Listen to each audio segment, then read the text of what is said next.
Oliphant Archives has started recording. Okay, we're good. Sorry to interrupt, Roddy. Please continue. No, that's fine. And also the lady who wrote William Oliphant of North Carolina, who these ladies may or may not still be alive. I don't know, but I'm just thinking to myself how extraordinary it is that, you know, the two major books on the Delmarva Oliphants are both written by ladies rather than by, yes, thank you, Nancy Stein. These people started the ball rolling, and they've created something incredible.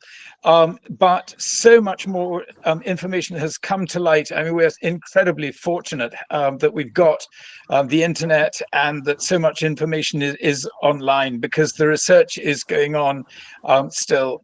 What we do know is that William Oliphant, who came to North Carolina, and also the Matthew Oliphants, who moved to North Carolina from Maryland, and their descendants who went to Georgia and to other states, do actually, I mean, their origins are in Virginia, and they are probably the oldest traceable branch of the family of Oliphants in the USA. They did not come over with William as Perry's descendants. I mean, the story is that Perry was born on the ocean, or that, you know, other members of the family were. That it's untrue as far as we can tell. The family has been in America for a very, very long time.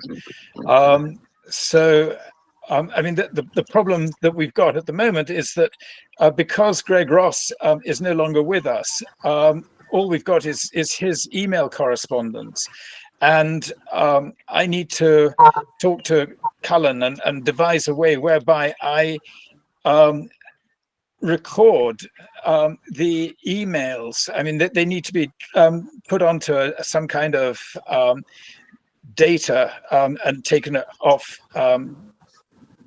Gmail or Yahoo, because there's so much information in there. Touching very briefly on you know, what has happened with the auction, which ended yesterday. I worry about Cullan. You've been putting in so many hours. It is not good for your health. I mean, be warned, there is a direct correlation between cancer and sleep deprivation. So, I mean, it's really, really important that you do. You've got to be there for the long run, because you're you know, you're not just one generation different from me, but probably two. And we need you to be holding the baton for a very long time to come. Rich Kuthi, I mean, I don't know how you did it, Rich. By the way, has Ginny been in touch with you yet? No. But to answer your question, how we did it, a lot of the people who helped us do it are on this call. So thank you very much. Yes, absolutely. They are. And it's wonderful that they that people were so generous and rallied to the call. Even people in England, our former overlords, were happy to help us acquire this document. So thank you to our former rulers. That was really nice.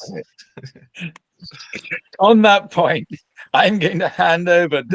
Is Rich going to lead, or is Cullan? Cullan's going to go first, then I'm going to go. Okay, Cullan, and then over to you. You interrupt wherever you see fit. Yeah, right. Just interrupt. All right. Let's present. Do my entire screen. That one. Yeah, you're probably going to have to talk me through it again. It's the same button. I know. Just so you can be horrified by the thousands of tabs. Oh my God. How many tabs do you have open? That's research. Look. Effigies. This is research from 2 times ago. that I still haven't finished. Look, Oliphants. Look, land grants. Be horrified. Yeah, well, you guys are going to see a real difference between Cullen's slides and my slides. Oh, I didn't fancy this or anything. It is text on a page. Whereas I have no text. All right, take it away, Cullen.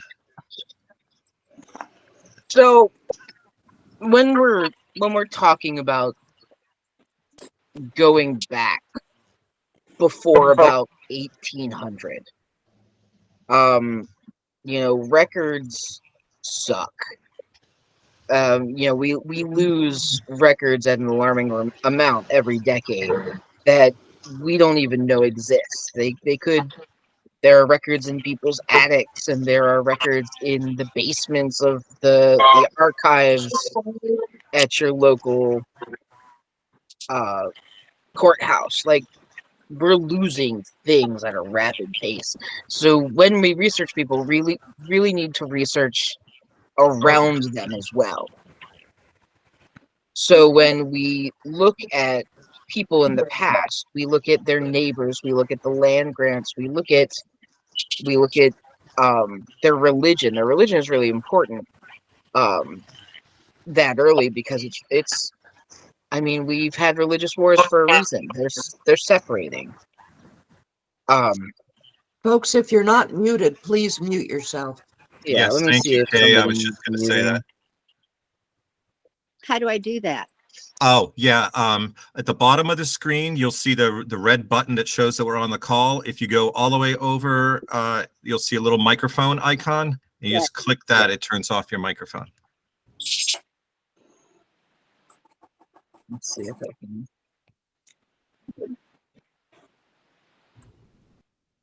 Is that better?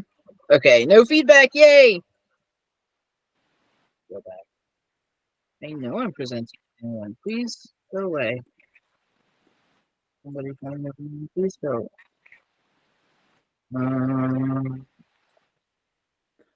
Thank you. Thank you.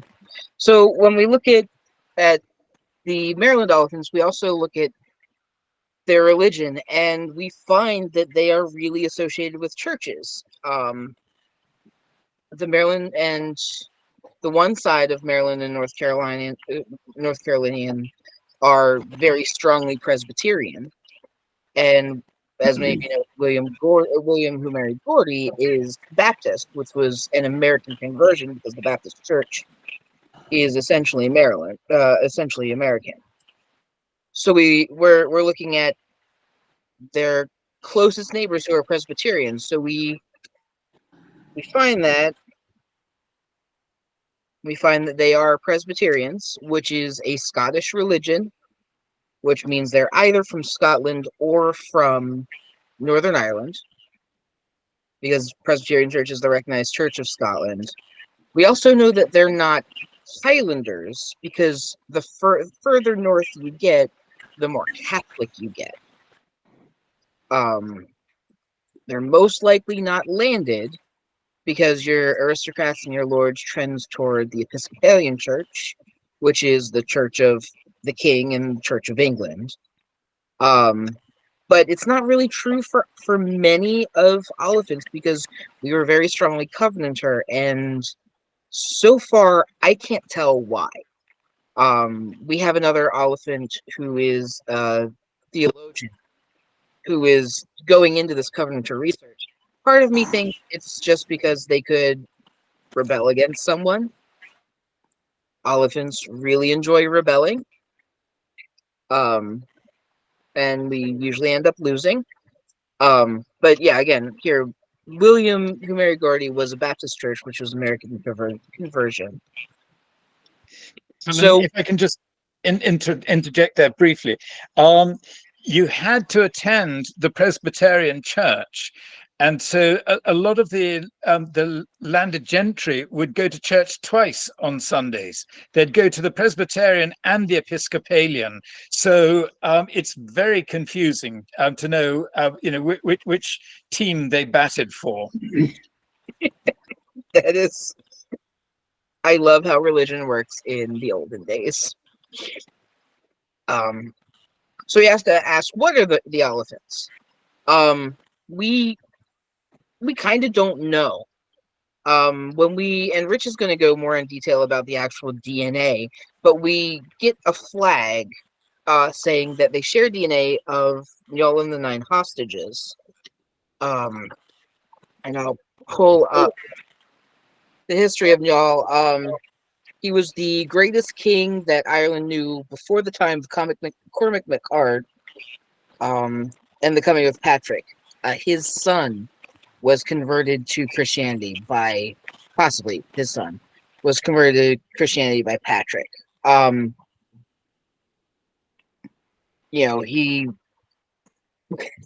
We get this quote, when Scots came thundering from the Irish shores, an ocean trembled, struck by hostile oars. So in y'all's lifetime, they were invading Scotland as we know it, and it's how we get Gaelic coming up into Scotland. So there is shared DNA, but it doesn't match any other Oliphant DNA we have. Like, there is a connection. They share the same haplogroup, but no other Oliphant shares this Niall DNA. And it could be that they're from a female Oliphant, because Scottish women, when their husbands die, will return to their maiden name, which makes it very easy to find them. It's wonderful. And they still could be Scottish. They still could be from those Scottish invaders. And I will go into Niall in a second. We do know that they're not from Ayrshire. The Ayrshire myth was invented by a guy who asked some genealogists, "I'm an Oliphant. Where am I from?" And they just looked at a Scottish map and they found Mount Oliphant. And they're like, "Oh, that's where you're from. You get your name from that place," which is wrong. We know that's wrong. We know that Mount Oliphant wasn't even called Mount Oliphant until the 1700s. We know that person, it was that person's wife. Sorry, we have someone trying to come in. His wife was the Oliphant, and she descends from a natural son of one of the Gasks, natural being out of wedlock with a mistress. But it's the nice way to say it, because they were lords, and you have to say nice things about them, or they'll chop off your head.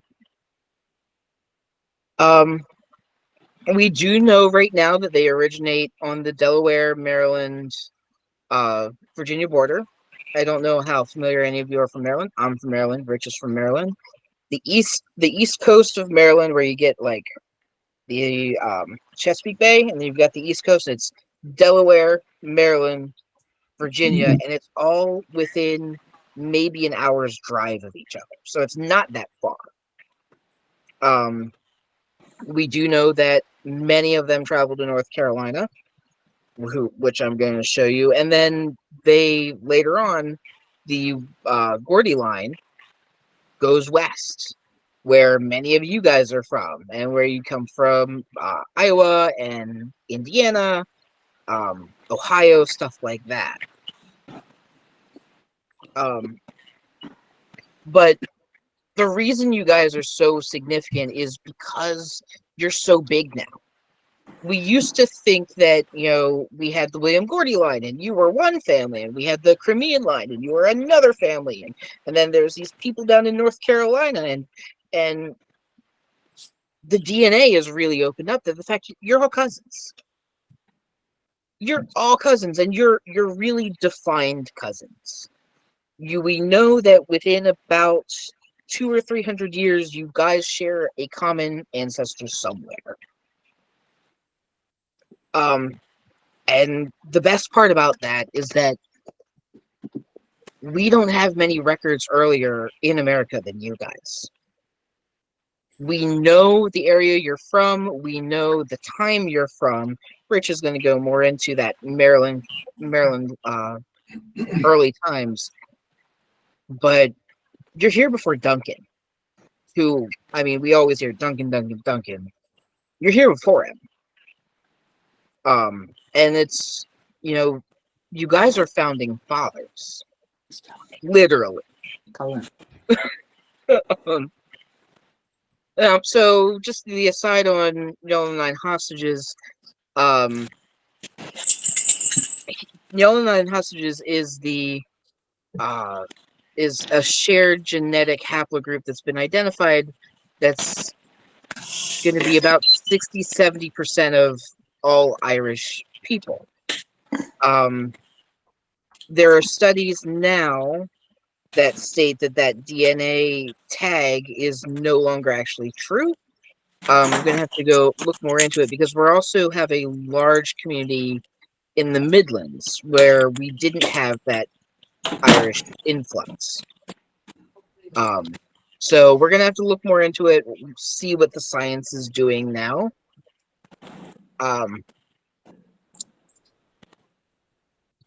But so some of the biggest thing, and I'm talking about context clues, and I'm talking about land grants, is that there is a tradition in names. And they're great, and they're unique, and they're fascinating. You get in the hurdy-gurdy lands, you get Ragnar's son and Thor's daughter, and your last name is your father's name with son or daughter, and then it goes one guy's Thor's daughter and one guy's Thor's son, and it's just. But with Scots, we keep our last names, and we have this naming pattern in our first names.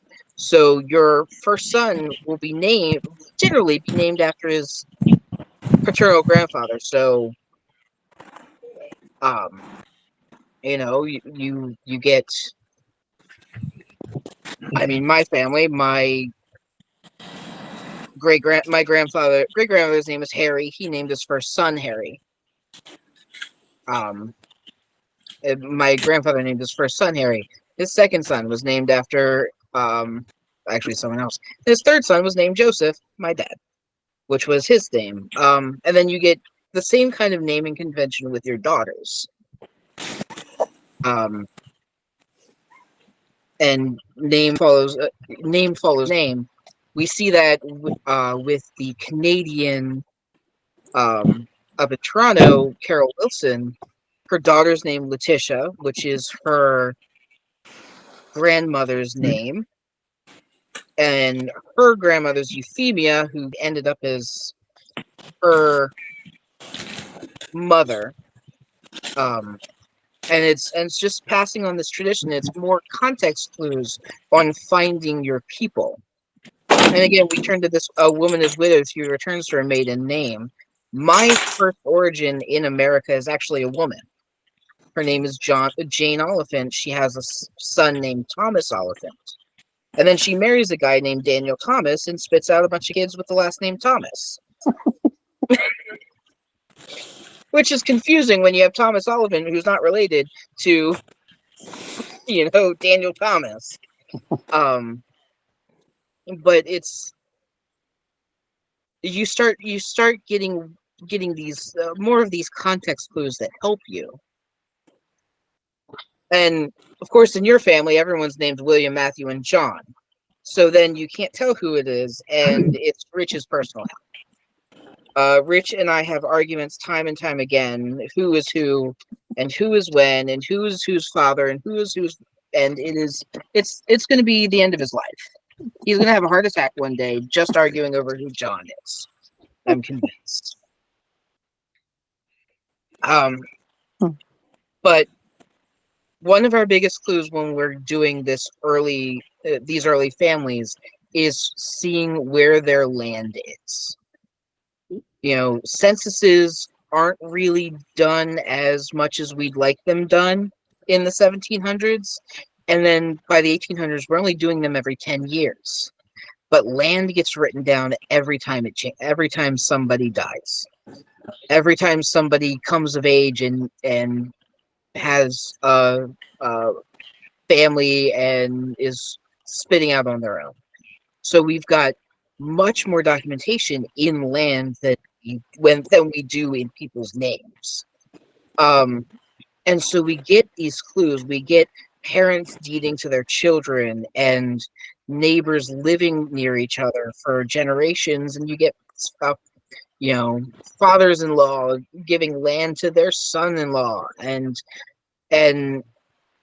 you see that a neighbor's last name will show up married to 2 generations down. Cullan, you've got a couple questions and raised hands. I don't know if you want to address them. I cannot see you, so who has questions? Rebecca. Nope, sorry, I just accidentally hit the button. Oh, okay. Okay.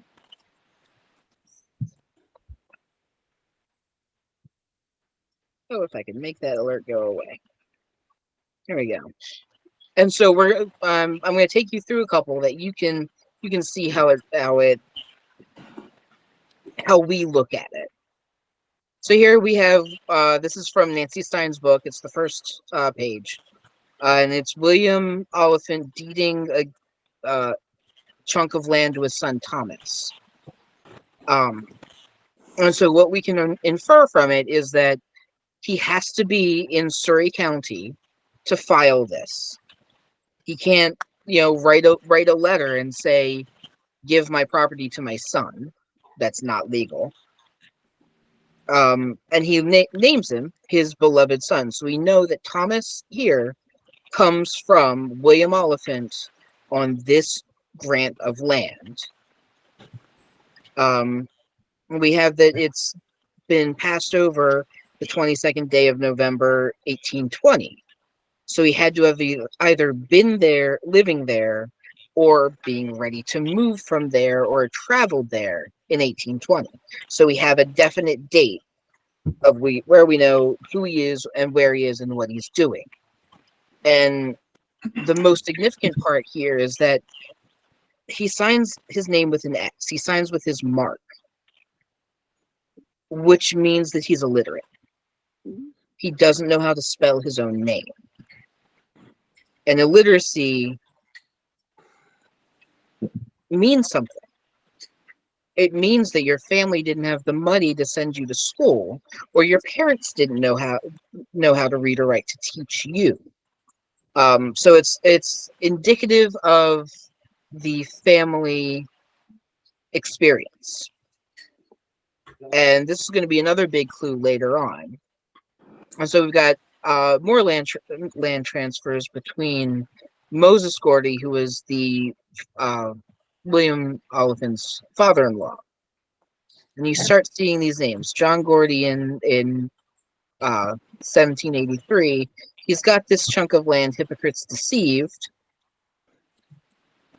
and all of these Gordy's Chance, Gordy's Adventures, and this will, Hypocrites Deceived especially, will pass on to Moses.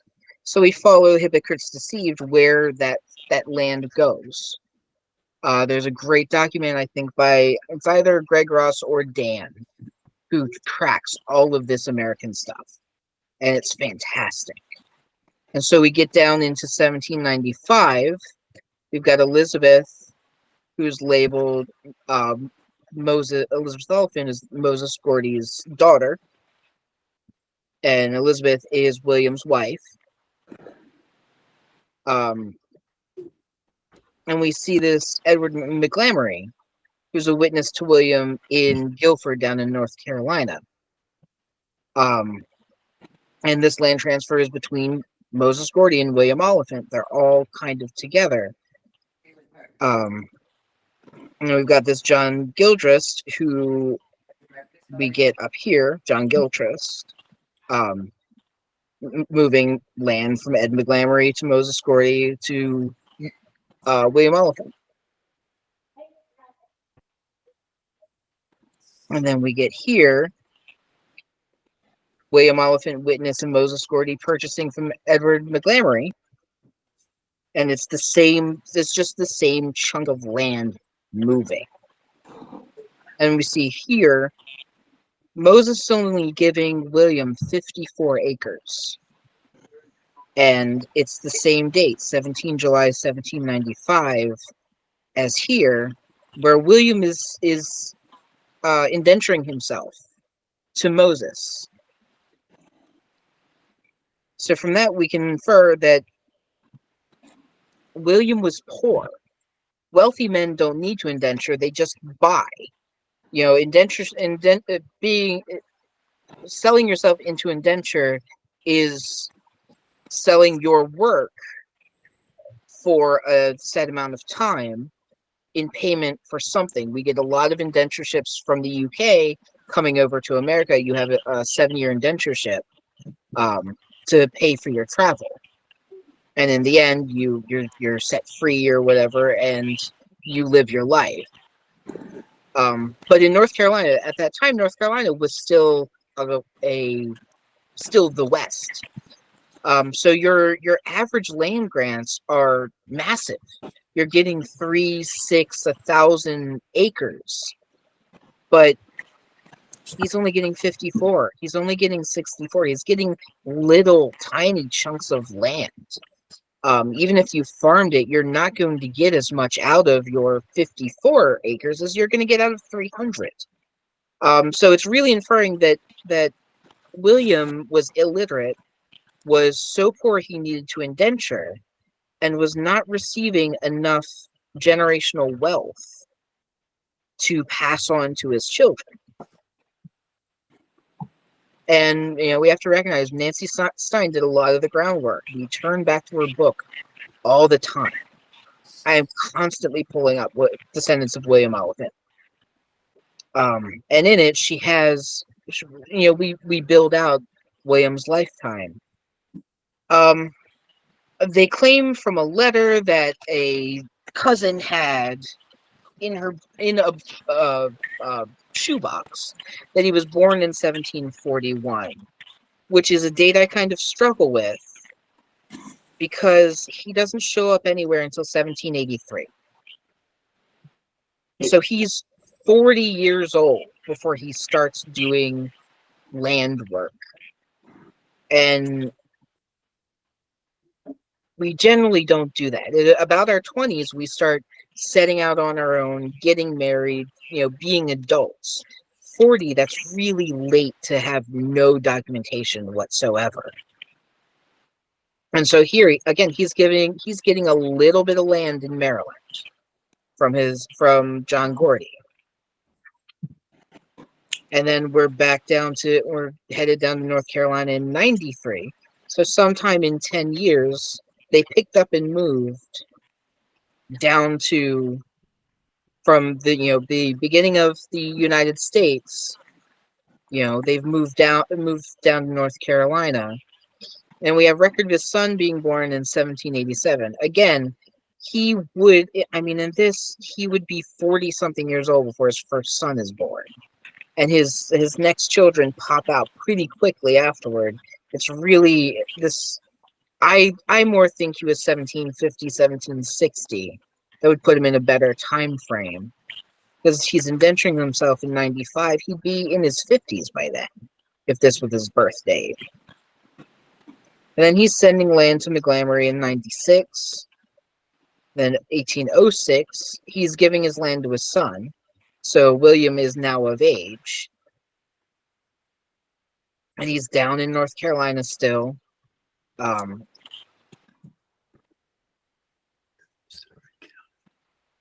1820, he's still in North Carolina, but he's in a different location than his son. So his son Thomas is on that Moses Gordy land that he received in that first document. And then in 28, he's dead in Indiana. So again, we can tell that he was in North Carolina 1820, and he leaves, and he's gone by 1828. So he had to be at least a year before then he left North Carolina. So there's going to be documents that we haven't found yet that state when he sold it, that we just need to search for. Hello, baby. And what does that mean? So when we look at all of his land grants, he has no other Oliphants. There's no brothers, there's no cousins. I mean, you don't, when you're moving to the unknown, you're not doing it alone. You're doing it with people who you know, people you can trust, people who are going to save you when you need help. And he relies almost entirely on his father-in-law. And it's an indication. You have to look at who's missing. You're really indicating that he doesn't have family, or that he's perhaps a younger son and just has no inheritance up in Maryland. We can infer that he marks with an X, so he's illiterate and he's holding really small tracts of land. And when you're building your family and you want to pass something to your children, there's nothing to pass. But when they start opening up the West and saying, move out here, if you come out here, we'll give you grand tracts of land, that's going to look more tempting to them. And that's why they make that move out to Iowa and Indiana and Ohio. It's looking for fortune because they had no fortune. And so when we look back to where he came from, we can see that there's two kind of communities of Oliphants. Rich goes into it more.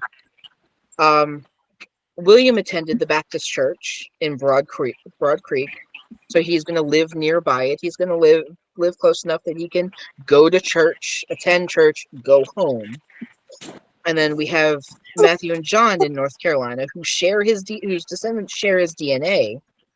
There is a Oliphant meeting house down in Salisbury, Maryland. We don't know exactly where it is because there's 5 different churches that are in the general area, but we're looking for it. But again, we're looking back at context clues at religion, that they're 2 different religions. Why? And so here's just a difference between the 2 churches. This up here is the Delaware church where William married Gordy is, and here's Broad Creek. And down here's the Salisbury church, the Presbyterian Meeting House down in Salisbury. And we've got interesting things around here that Rich will go into. But when we move to Matthew and John, who are their genetic relatives, Matthew and John stick together their whole life. John first moves down around 1752. He receives what's called a Granville Grant. At that time, Earl Granville owned nearly all of North Carolina. He and 4 other men were granted land in North Carolina, and Earl Granville bought them all out because the land was useless because there's no people on there. And then Granville started selling the land for yearly rents and made buckets of money. And Roddy's still looking for this reference, but he remembers Greg Ross found a note in some deed or some purchase that John bought land with Maryland currency, which is a really strong link back to Maryland. And then Matthew moves down about 10, 15 years later in the same area. And we think he stays around the same plot of land for most of his life, dying between 95 and 1825. And this big chunk is this. He witnesses a will in 1795. And then in 1825, his wife's will talks about land of her deceased husband. So it's just sometime in that time. And so we have lots of Johns, and we have lots of Matthews, and we have lots of Williams. So I give them labels. John of Rowan is an older man. He is an adult by 1752. And most likely the father of who I call John of Iredell, who is Iredell County. He first moves in 1753, and his home borders on the meeting house. And when you're looking at religion and when you're looking at your place in society, John was a judge, and John was half a mile from church. And closer to church, closer to God, he's got a significant label with that. He is the closest to the church. Church is his backyard. He is a man of significance in his community. And then we get a reference of him and his wife moving down to the Catawba River in 1758, where he has a really a named grist mill, a ferry, and a tavern. And a creek there was named Oliphant's Creek. It's now all underwater due to a hydroelectric dam that was installed in the 1950s. But you could, float a canoe over top of where it was. We know where it was. We just need scuba gear to see it. And so we get to John Oliphant of Iredell. Who is he? We don't really have many documents with his name. Rich and I argue over this. He thinks that the 1790 date is a misread of 98. Very possible. It's very hard to read that stuff. But his will is dated about then, and he wills his lands to his nephews, Clayton Lambert Oliphant and George Oliphant, and his niece Jane. And what's important is he names old Uncle Matthew as his executor. So we know Matthew is old. We know Matthew is his uncle. We also, I believe, Rich doesn't believe, I believe I know who this William is, but he's supporting a miner named Edward in the trust of a man named William Oliphant. I believe that this is John's brother. Rich doesn't. We're still arguing over that. We'll probably keep arguing over that. But we have this great letter in the Samuel Grant Oliphant documents in Philadelphia. There are stacks and stacks and stacks of letters talking about their family history. A man named Samuel Grant Oliphant just sent out opened up the phone book and sent a letter to every Oliphant in the United States he could find and asked, "What's your family history?" And we still have this chunk of time that, this is the letter before this one is a dictation of Nathaniel Chesley Oliphant, the grandson of Matthew Oliphant, that we wouldn't have. There are letters from Sam Houston Oliphant out in Texas, who he talks about eating a sandwich and going hunting, and this kind of day-to-day stuff that you don't hear that's kind of fascinating. And this is something that we really need to do again. I'm working on interviewing a process to interview people about the family that they remember now, so that we can create this freeze frame in time for our future. And so we can document what we already know so people don't have to work. Nancy has done all this work, Greg has done all this work, and I have access to it, so I can extend further on their sourcing. So what we can tell from the record is that John of Iredell is very wealthy. His estate is 4 pages long and sells for $729, which today is $18,000. That is just the stuff in his house. That's not his actual house. That's not his property. That's just like buckets of nails and hogs. So he's got significant wealth. And even more importantly, we have Matthew Oliphant, his executor, signing his own name. Which tells us that Matthew is educated. Matthew can write. And he can write legibly. You can legibly read Matthew Oliphant there. which is indicative that Matthew is also from some type of family that could get him educated. And so when we look at John and Matthew, we follow the land because we really can't follow a census.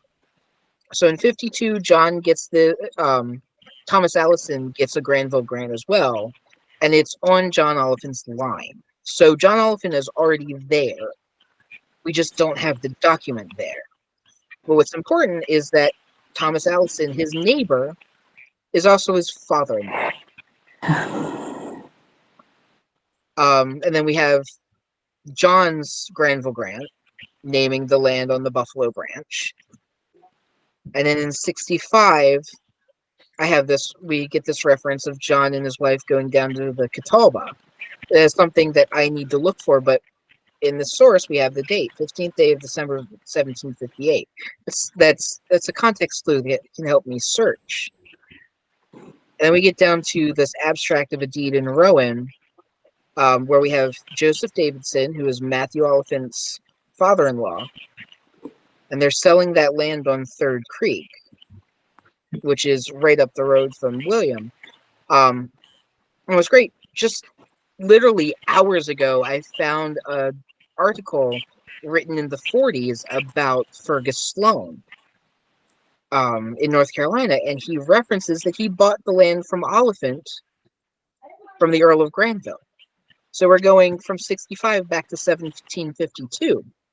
So we're getting a written inference, but it labels that the deed was part of the land was sold to downtown Statesville, and that it bordered the burying ground on Fourth Creek Church, which the meeting house is right next to the burial ground.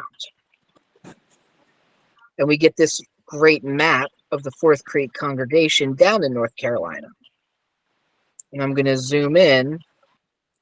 We have the meeting house right here, and we have Fergus Sloane right here on John's property. And then when we look right up here on Third Creek, we get Matthew. And so if we're looking at it, this is actually south, so you have to turn your head to the side. But you can see just how close these two are living as well. Oh, wait. Thanks to that article on Sloane, and it describes where Sloane still was, right outside his home, we know where John lived. And so it says in the article that he lived half a mile north of the meeting house. And so we run our little measuring tool. We're at 2901. Half a mile is 2601 feet. And it says it's 200 feet off of Trad Street, off of a ravine. And so you can see the shadow of this ravine right here. And then when we pull up the map, you can see this is the creek called Sloane's Creek. And here's your ravine right here, which means that John's house is right there. We have his address. We could, if we had permission from this guy, whose house was probably built in the 60s, we could use a metal detector and possibly find relics of John. And we can do the same for Matthew. This is what I've been doing all night tonight. So when we flip this on its side, so we get north, east, southwest, we've got Fourth Creek right here. We've got our meeting house right here, and we've got Third Creek here, and it says he's along the Third Creek. So when we superimpose an actual map on top of that map, we can drop the meeting house. The meeting house is not going to change. Rivers change. Roads change. The house is still there. So we're going to pinpoint on the house, and we can see Third Creek, which has definitely changed since this map was done. But we can see this fork right here, same general area. We've got Third Creek here, which is now running up through here. And we can zoom in. And again, we're looking at the topographical map, and we see just this weird little wiggle. The remnants of where the creek was, because the creek bed is going to be all of this at some point during the flood stage. And if we stick the map right along that ridge, it matches perfectly. If you look, you've got this little nub right there. There it is. And then you can sort of make out Oliphant right here. And you see that there's a little road. Goes right up to the home. This is the road. It's now a part of the Lakewood Golf Course. It is the perfect layout for a carriage road. You would run your carriage up here, you drop your folks, you'd probably have your stables over here, and then you'd leave. And then you can start looking at your archaeological scarring to the ground. I mean, this is a golf course. They're gonna do stuff to the land, but you've got this big square right here. You can see kind of the green shadow. There's a big lump. But you had a coffee there and you didn't drink. And then again, you get scarring right here. Is this a fence? Is this some extension of the property? You've got indications that this is where Matthew lived. And we get it from this cool little map and from the land cues right here. So it's really important that we're looking at land because land doesn't forget. And then from John of Rowan's family, we start looking, we're looking at names. His wife Elizabeth, he's got Andrew, William shows up. Robert is a big name, shows up. John shows up. He's missing a Matthew. Could be an indication that his father and grandfather are not Matthews. Could be that he had a son Matthew and Matthew died and we don't know. But then he's got his executor is his wife's family. And we can actually we're actually looking into the Allisons and seeing where the Allisons go with the Oliphants, because these sons start moving out the same way that the Gordys do.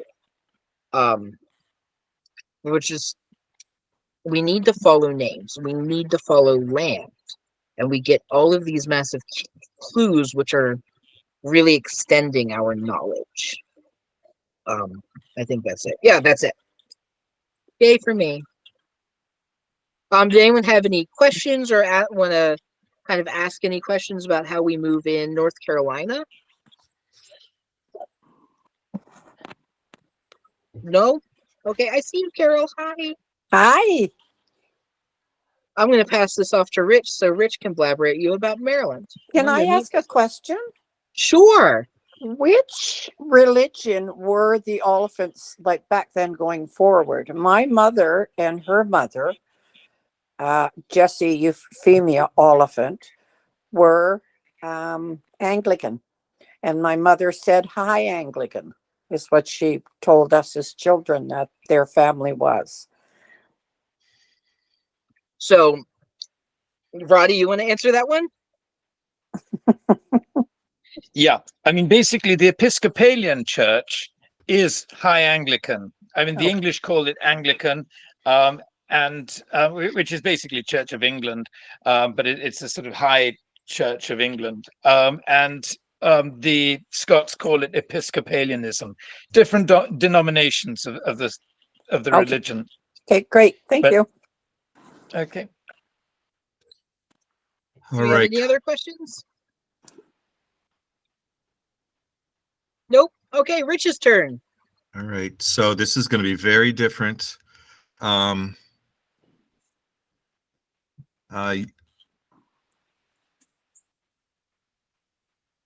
you have to explain to me how to share this again. Okay, you see the box with the arrow in it? Yeah. Present now, click on it. Yep. And it's different stuff coming up than what we saw before. So you're going to see entire screen. No. Did you I get have a list of all my tabs. Oh, window. Yeah. Okay. So you want entire screen. Got it. Click on that one and then share. and don't have anything naughty open. No. Hi, Letitia. Hi. She just popped in to say hello. My mother is texting me to go bring her coffee. Yeah, go bring her coffee. I She did. deserves it. All right. I think I have it right. So can everybody see that? Because I can't see the Yes. okay. So I'm gonna upset the apple cart. And my approach is more 30,000 mile or 30,000 feet in the air. I'm going to start back with what we know and try and move forward to where Cullan just left us. So I entitled this flowchart "The Original Gangster." So it just starts with as far back as we have mention of. There were, and I want to have my little laser pointer too. So there were two Oliphants, but they were not the same Oliphants, and one was an Oliphant, which I think I saw Chad Oliphant on the call earlier. But this isn't your guy, because William Oliphant had no children and he left all his property to a guy with the surname of Holmes. So we find records about this from, witnessing a will or having a will, and then nothing. And then we hear about a bunch of Oliphants coming in the 1670s, 1680s. And they're transported into New Kent County, Virginia, which is down near Richmond, because a guy named John Story has a bunch of land and he needs people to settle the land. So he sends the ships over, the ships bring people in. We need to research John Story and figure out where he's bringing these people in from. And you can see we've already got two Johns. We've got an Alexander. We don't know what happens to him. He is an Oliphant. Who knows? Spelling is fluid. As you saw, people are illiterate. Spelling is not formalized. We do know that this William right here didn't have any children, and so he can't be involved with what we're looking at in Maryland, Delaware, and Virginia. And then we don't know. These scribbled lines represent the fact that we don't know, except for William. We know that there's no Green. He didn't have any kids. Who the heck are these people? Did they have families? Did they die? Did their kids die? We don't know. Chad, maybe this Alexander Oliphant is the progenitor of the South Carolina Oliphants. We don't know. Yeah. But then we get down to where we do know some things, and that's that we know we had a William Oliphant in Virginia who died in 1689. He had been married to a woman named Elizabeth and had two sons. We have baptism records for them. And 1685 and 1686. Well, William dies while they're still toddlers. Elizabeth marries a guy named James Waddy, and they move up to Maryland. Up to Maryland from where? They are just across the border, wherever the border is, in the eastern shore of Virginia. So, there's mention of a hog island. It's basically where the outer banks of the eastern shore of Virginia, where Hog Island is. They're not down in Richmond or Blacksburg or, anywhere far away. They are, a half a day ride on a horse. You could walk it if you had to. So we know we've got these two kids. And we don't know what really happens with John. Does he have any kids? William is where things start. We know William is the father of Matthew. We know William is the father of George, and we think William is the father of William Jr. And it's from here that all of the people that Cullan was talking about in surgical detail were thought to descend. And I'm going to mess with that a little bit. We're in colonial America. We have some problems with wording that will show up in documents and deeds. And, you know, so brother and sister could mean brother and sister. It could mean stepbrother and sister. It could mean church brother and sister. Cousin. Okay. Two unrelated Oliphants might call each other cousins. I would argue that old Uncle Matthew may or may not have been old and may or may not have been an actual uncle. It's really tricky. What do these words mean? And basically, it just adds a layer of uncertainty across everything. So here is the east coast of, or the eastern shore of Maryland and Delaware. And down here, this is Accomack, Virginia. So when we say that they're in Virginia, this is where they are. It's all very close. And this is from that time. So this area here hadn't been settled yet. So we're talking before 1742. They used a unit of measurement that was from medieval England called 100. And so you had the Nanticoke 100, the Wicomico 100. These are all hundreds. And Nanticoke, Wicomico, and Manikin are where you find the Oliphants. And we start looking at tax records, land, and that I didn't fix that. Oh, well, let me go back. William, there is a William here and his son George. There is Matthew that and John that Cullan talked about, and there was a William here. Did he move up here? Was it a different William? We're not sure.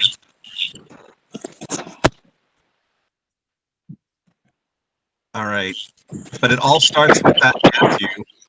This is his will from 1776. In the name of God, amen. Matthew Oliphant. He names his children, adult children. He's got a lot of them, and we don't know what becomes of them. For years, we thought this William is William Oliphant who married Betsey Gordy. We thought this William was the William who went down to North Carolina with the Gordys. But surely these other Williams, or these other male children had families. This Thomas Martin Oliphant was thought to be the father of Rosemary's ancestor, Stephanus Athens Martin Oliphant. I'm going to show you that that is not possible. But what happened to Hugh? What happened to James? What happened to David? Certainly they all didn't die without children. And there are plenty of Oliphants that were left behind in the eastern shore of Maryland and in Delaware that don't get really talked about very much. We focus very much, I mean, obviously this is about the Maryland Oliphants that went south to the Carolinas. But there were a lot of relatives left behind. This is just a farm in the Manikin 100 that was sold last year in 2023 for $3.8 million. So when a person acquired a farm, this is kind of what they would be looking at. This kind of goes to what Cullan was saying about how poor William was. This is not an Oliphant piece of property, by the way. I just wanted to show you what it could look like. And this is that property that sold last year. This is a mid-1700s brick Maryland Georgian farmhouse. And this is a carriage drive, just like Cullan showed you down in North Carolina. So this is what we were looking at on the Eastern Shore with these farming properties. And it could be yours for $4 million. Here's Canadian or US? US, Carol. I don't know what the exchange rate is these days. Oh, 30%. So here's the Maryland Delaware line. This red pin here is what I'm going to show you in a second, which is one of the Oliphant burial grounds. This is the Wicomico River, which back in the day had a different name. It was called the Rockawalken River.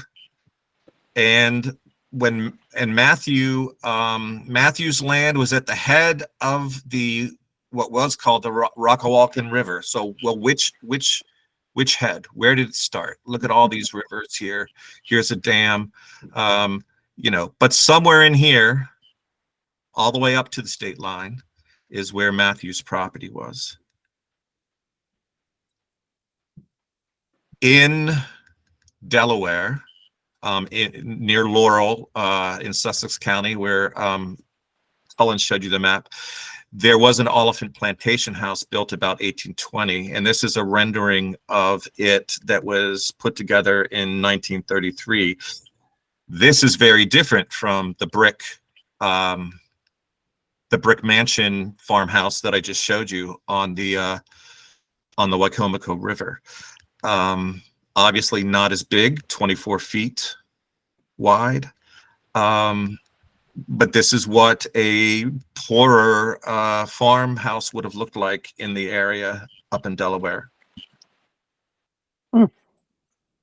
This is Route 419, State Line Road, separating Maryland from Delaware. And if you live here, to get out of your driveway, you have to go to a different state.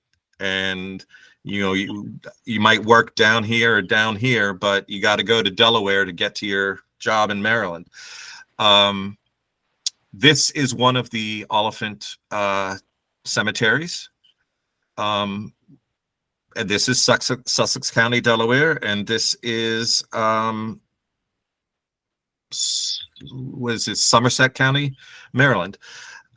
So for 350 years, people were back and forth across this line. But as we go farther back in time, there are more the two encampments that Cullan talked about. There's the one in Delaware, the one in Maryland, and then in the ensuing years, they just went back and forth, and got mixed together the same way they got mixed together down in North Carolina. I am always suggesting that wherever we have a hotspot of Oliphants and we say, oh, those Oliphants are definitely these people, or those Oliphants have to be those people, there has always been another line of Oliphants circling around at the same time. And I don't think we have any hard, fast rules that we can follow about this place means this people, because I think we can show that it's not true. And all of this leads up to the fact that the only way we're going to be able to tell this is through DNA. This is just showing you right now, just north of Salisbury, there's an Oliphant Drive. Was this Matthew's property back in the day? If you go, this Oliphant Drive leads you to a shopping center. That's where you go to Target and Walmart if you're in Salisbury, Maryland.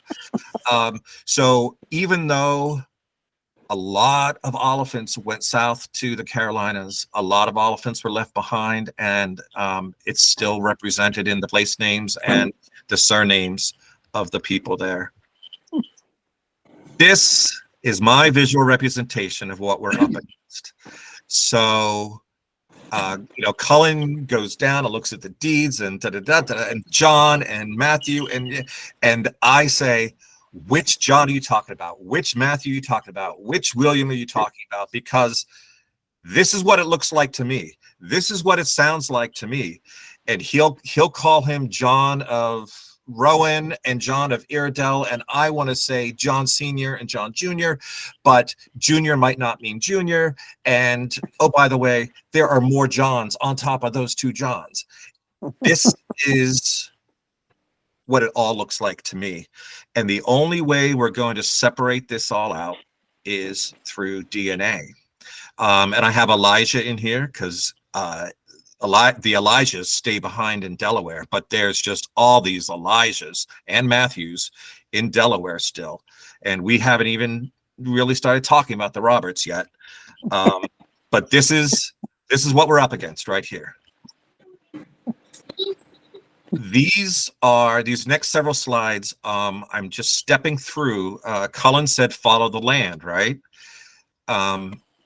This is stepping through where they were, just by county, not down to the precise nature that Cullan had with the maps. But here, and this is a current map of North Carolina. Before 1788, there was Rowan County, and that was it. And then 1788, Iredell and Rowan came into being as separate places. But we have John, William, Matthew, Robert, James, and we've got another William down here. It's said that this Robert and James are the Davenport line, which is not the Maryland Oliphants or the Delmarva Oliphants or the Delaware Oliphants. They're the who knows what they are Oliphants. But Matthew, William, and John. So here we have, to me, they're all basically in the same place. And then who's this William? We already got a William. And didn't we have a William who already died? Like, what's going on here? So this is 1762 to 1770. This is from tax lists. This is before the first census of the United States. 1780 to 1789, we're using tax lists to reconstruct. Here's Matthew, John Jr. and John. We still have a Robert who's not related to them. We still have William, who's probably had a son, Jesse. And over here, oh, by the way, we have Henry Oliphant. Who the heck is Henry Oliphant, and where did he come from? Is he Chad Oliphant's ancestor in South Carolina? Who knows? We're trying to figure it out. We have our first census, 1790. Widow Oliphant in Rowan, the widow of whom the last person we saw about there was Robert. We have Matthew and we have a John. John Sr., the one I call John Sr., has died in 1785, so I'm not expecting to see him there anymore. And this John has dropped Jr. because now he's not distinguishing himself from somebody else. We have Euphemia, who is clearly the widow of the William that used to live here, who was the father of Jesse. We know from her, we know she was named Euphemia Brown, was her maiden name. And we've heard the name Euphemia earlier with Carol. Henry Oliphant is still around, except now he's not an Oliphant, he's an Oliphant, right? Not that spelling matters at this time. And then we have people named Olfan come in. And what is that? 1800. Up here, Sarah Oliphant. Henry is gone. So is this Sarah's widow? Or excuse me, Henry Oliphant's widow? Maybe. Out here, we've got a Ruth Oliphant. Nobody knows who she is. But the green star, for the purpose of this presentation, this is William Oliphant and Betsey Gordy. We know that that's where they are at this time. We still have Matthew. We have George. These are the ones that were named in that will from what I call John Oliphant Jr., who died in 1798. His 1798 will, leaving to his, actually, no, not Matthew. It was Lambert Clayton Oliphant and George who got left things. So where is Lambert Clayton Oliphant? Well, he buys, I think he buys everything from George in 1806, so he's not on the tax list. We still have Euphemia and Jesse, and now who is this William Oliphant in Dublin County? 1810. This is the Thomas Oliphant up in Surrey. This is the first page that Cullan showed you from Nancy Stein's book. William has land over here in Guildford, but he had land in Surrey that he gave to Thomas. So it wasn't a stretch for him to travel to Surrey to sign that, or to put the X on that deed for Thomas. We have a James Oliphant over here in Northampton County. We have a Joseph left here in Iredell, and now just a Josiah down in Bladen County on the border with Robeson. Josiah is the son, or was the son, of the Jesse we saw before. So then 1820, Jesse's back, but now he's in a different place. Or is this Jesse Jr.? It's probably Jesse Jr. Who's George? We have a bunch of Oliphant families. Matthew and Joseph are still hanging out here. William and Betsey Gordy are here. Their son Thomas is in Surrey. But who's this Thomas getting married to someone named Tamer Godfrey on December 27th, 1820, out in this county? Is this Thomas picking up a second wife before he heads west? I don't know. 1830, William's here, Matthew's here, Joseph is here. All these folks are gone. People are on the move now, and you know this from your own family trees. People are heading south and west. But they're not all gone, because 1840, Agnes is the widow, I think, of one of the Matthews. It's Agnes Davidson. Yes, who is the widow of Matthew of Iredell. Right, but there's another Matthew here, so that has to be That's Matthew. That's his son. The He has a son. son named Matthew, who is the father of Nathaniel Chesley Oliphant. Yep. Whose letter we had. Yes. Well, one more slide left of this, and then and you'll see that Anne is here. There's a Jesse David Jr. There's some Oliphants and Oliphants. It's still confusing. Here's 1850. This is the first census that shows everybody in a household. So here's your Nathaniel Chesley Oliphant down in Lincoln County, Cullan, and he goes to Spartanburg, South Carolina in 3 years. Jane and her teen siblings, who are orphans of Matthew and Mary, are here. There's still a Joseph. We have Jesse David. We have a huge number of Oliphants. Are they are they some sort of weird branch of Oliphants or Olivants or Olivants? I would argue no. And that's another discussion for another day. But this is where we are in 1850. I'm going to talk about the DNA. I do want to say one thing, and Chief Richard and I had a discussion recently on this, and I'm so happy that we're so in sync. It's really important to him. It's really important to me and to the project and the work that we're doing to remember DNA is not an exclusionary tool. It's meant to be inclusive.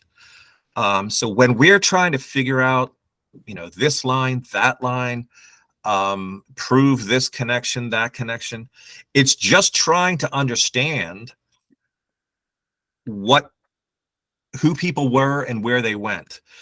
The way Scottish clans worked is if you joined a family, just like a lot of us, you have your friends who are so close they become family, and a family unit, a clan unit wasn't united by DNA. It was united under a banner, and under a leader. And if you were there to help and work with the Oliphants and fight with the Oliphants, you became an Oliphant. This is the same thing that we see with recent DNA discoveries with Vikings. We were all taught that the Vikings had, the blonde and red hair and blue eyes, and, they all came from Norway and Denmark and, blah, blah, blah. But now as they look at Viking burials and do DNA testing on people who are buried there, they're finding brown hair, brown eyes, and DNA haplogroups that trace to many other different places, but they were all joined together under a common banner with a common goal and became a family unit. And that is how clans operated. That is how we look at the clan today. It doesn't matter if you're adopted. It doesn't matter what color your skin is. It doesn't matter what country you come from. An oliphant is an oliphant is an oliphant. We're all here together. We're just trying to understand who we were and where we went and how we got there. So this is the DNA, though, project for the Delmarva / Maryland and Delaware folks. So I hope Rosemary's still here as it stands now. So this is anonymized. It doesn't show any of the names of the people who took the Y-DNA tests. But what I try to do is put where we were able to go, trace back on paper each one of those lines compared to what their DNA is showing. And in a second, I'm going to show you my favorite thing. It shows you just what a geek I am. But I'm going to show you my favorite thing that I think is going to be one of the most important tools we have. So all the yellow ones, these are all Delmarva, but this is self-reported. This is what people have told us. They've said, we're from, and everybody says we're from William Oliphant and Betsey Gordy. That's what most of these folks here have told us. This line here, they can get back to Aaron Pinckney Oliphant, born 1791 in Anderson, South Carolina, who married. Let me butt in, Rich. Yep, go ahead. Two things. Andy has a question. What was? Yep. Hello. I've been wondering with this DNA project, how are we comparing the DNA that we are providing to the ancestors that we don't have DNA from? Well, the only thing you can compare to is other people who have taken a test. And that goes to what people are self-reporting their lines to be. And if we discover a line, that we don't have a comparable for, and if it's close to something else, then maybe with the genetic levels of distance and things, we can figure some stuff out. But, in the absence of, digging up our ancestors or people finding some, a hairbrush, which, wouldn't be viable anyway. We can only compare to what we already have, which is why, or what we get, the people to join the project, which is why I'm always banging on about, and I have a target list like you would not believe, people that I send emails and letters to and try to have phone conversations with. A lot of them are people that we don't have any DNA for that line at all. So we can only compare to what we have participating in the project. I hope that answers your question, Andy.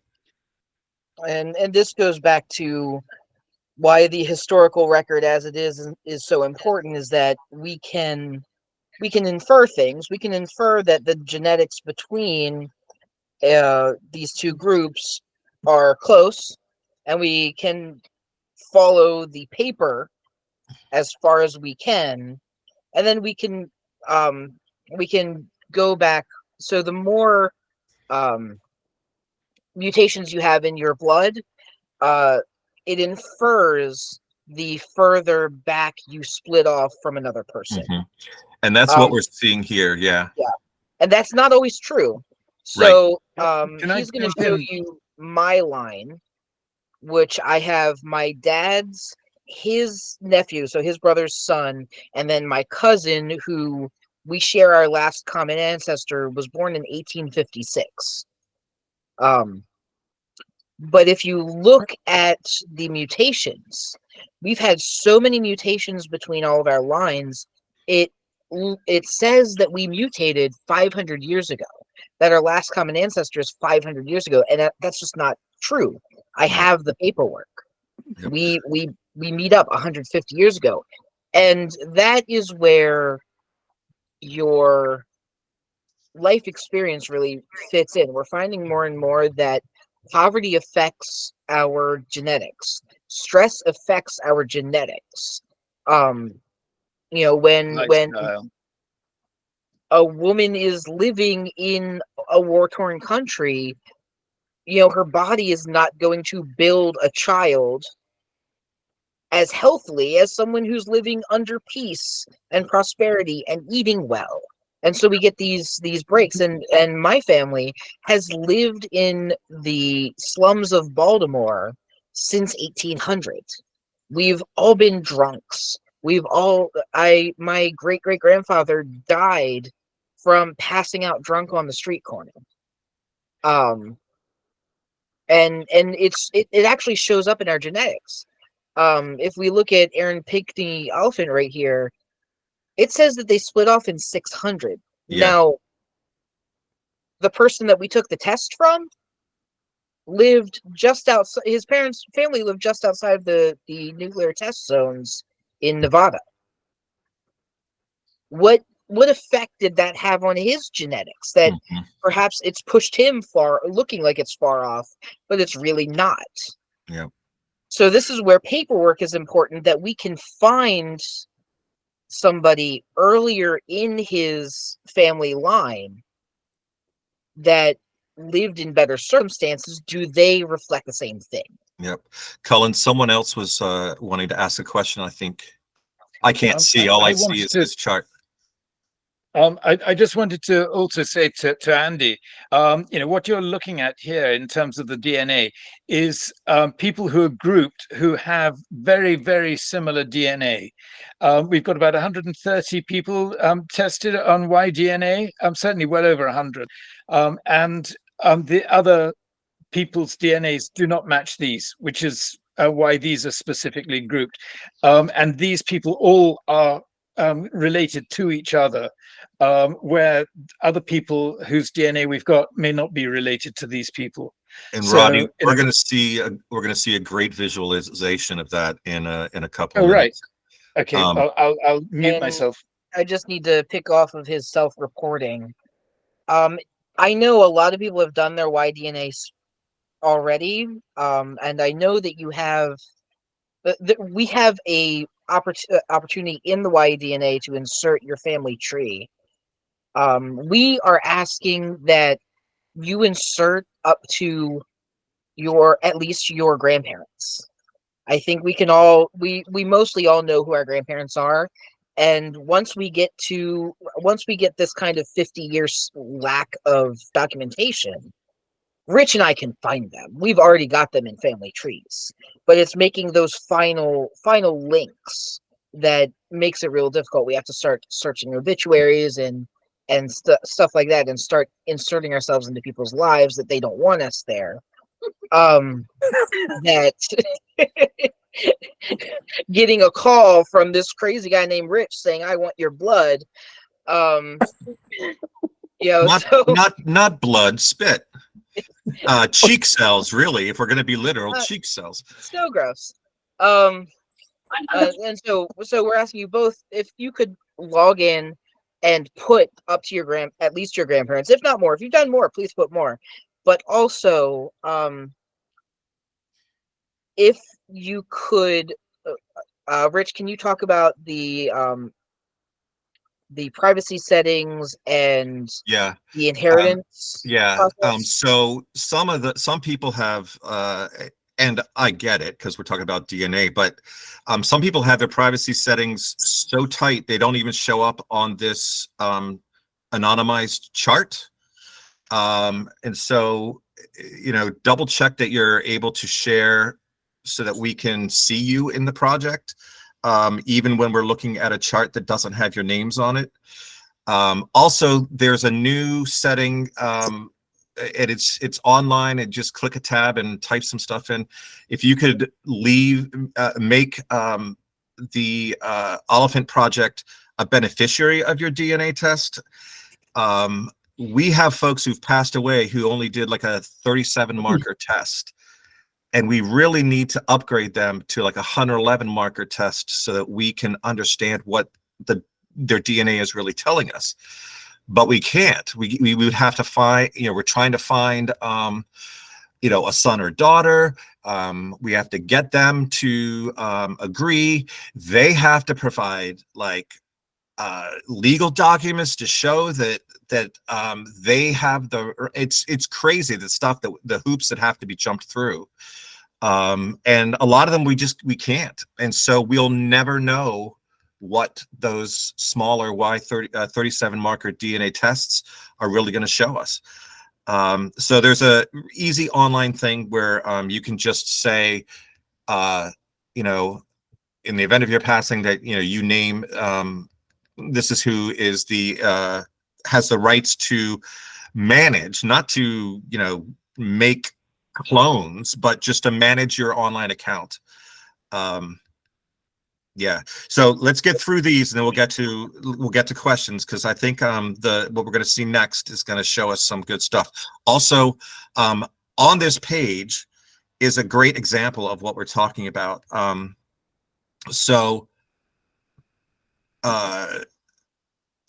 The General Samuel Duncan Oliphant line, possibly the wealthiest line in the United States. Everyone, so you will find, to this day, you will find so many family trees online connecting it to Duncan, because you had the Duncan name here, which was actually just the mother's maiden name, Duncan, famous, popular, common Scottish surname. And the line, they got it back to 1790 in Chester County, Pennsylvania, and they just, the Duncans are all over Pennsylvania. It has to be connected to the Duncan line. The Duncan Oliphant line is what I'm referencing, which is my line. But there's never any proof. You could read the book that they wrote, which the Samuel Duncan Oliphant, the Indomitable Campaigner. It stops with a guy named Andrew. Also, they use the name Andrew over and over again, which in the Duncan Oliphant line, they use the Andrew name like it's going out of style, which is why I don't put faith in this naming stuff that I know Cullan and I very playfully fight about all the time. But when we did DNA about 15 months ago, it shocked us all that the Samuel Duncan Oliphant line is red hot Delmarva / Maryland Y-DNA. It is unmistakable. And it did not go south to North Carolina, South Carolina, or west to Indiana, or Ohio, or Texas, or Louisiana, or anywhere. It stayed, it was right there in Pennsylvania for generations and generations and generations. No one saw that coming. And that's a great example of how the DNA is going to help unravel this stuff. I think we're going to see something similar with that, with Aaron Pinckney Oliphant. We're definitely, I'm going to show you in 2 seconds something about Athens Martin Oliphant. But think back to the first slide that I showed you with that flow chart and just the mess at the top. And all these names, and they must have had children. Not everybody could have died. Some of those folks, what if some of those folks, like I said, were cousins back, and they had a common ancestor in 1300, and they came to the colonies in the 1600s and 1700s, and they had no idea they were distantly related to another Oliphant that was in the same area as they were. They're still the males are still carrying the same Y DNA from 1300 or 1400 or 1500. So I think that is kind of what we're seeing with some of these things. Maybe Aaron Pinckney Oliphant his ancestor was one of those top of the flow chart Oliphants that we don't know what happened. Maybe that's how he's related to the Delmarva Oliphants, and not through William Oliphant and Betsey Gordy, and even Matthew. If we assume Matthew, the one who died in 1776 with that will, it's not him. However, the Samuel Duncan Oliphant line, I'm pretty sure, branches off from that Matthew, that group of Oliphants in Maryland and Delaware right there, because Chester County, Pennsylvania is not far away. So we have these kind of outliers here. The computer models, the data is suggesting this is when they split off from the main William Oliphant and Betsey Gordy line. But Cullan, as Cullan said, the mutations could mean other things. Down here, this is a tight cluster, not Athens, but this is a tight cluster here. So we know the General Samuel Duncan Oliphant line. This kit can go to Robert T. Oliphant, born in Spartanburg, South Carolina in 1789. Ooh, doesn't that sound familiar? Up here, 1783, Spartanburg, California, or South Carolina. Here's the Matthew Oliphant and Nancy Agnes Davidson we saw on the map. So these people are tight. There's no argument. There's not a whole lot to think about here. It's these that we need to understand better. And then Athens Martin Oliphant is a totally different story, which I'm about to show you. But let's look at the South Carolina maps real quickly, because we just talked about 3 South Carolina births. This is South Carolina in the 1790 census. We have James Oliphant, who is not Delmarva. Canetta. Yep. So James Oliphant is the father of David and Catherine. Yep. He's the goldsmith from down here in Charleston. Obadiah Oliphant from the Duncan line makes an appearance in Spartanburg. And why? But this is 1790. This is when, and then we have Ransom Oliphant, who this is the first we see. It could have been a Robert going by another name. But this is where those births are happening. Here's Anderson, here's Spartanburg. 10 years later, they're all gone. This is John Oliphant of Edgefield, who's the last or second to last Caucasian Edgefield Oliphant. Yeah, it's still, and James is gone. James has passed, and we just have David down here. So it's tricky. This is what I want to talk about the most, which is a dendrogram. I messed up my slide, so I didn't fix it, so I'm not going to show it to you there. But we all remember tree rings from elementary school, right? Where they show you a cross section of a tree stump, and you can count the rings, and you can find out how old the tree is. And we can do that, and just like with the tree rings, we can do that with Y-DNA. So this is a tool that Brant Oliphant called our attention to a few years ago. And even though I've cut off the bottom part, which is the most important, over here we can see on the right hand side, this is the years back to the most recent common ancestor that a test taker has with somebody.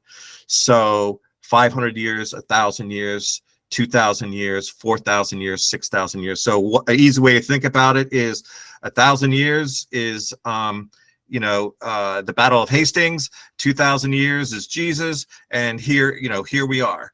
So what happens is they can look at the Y-DNA and group it, and it creates subclades.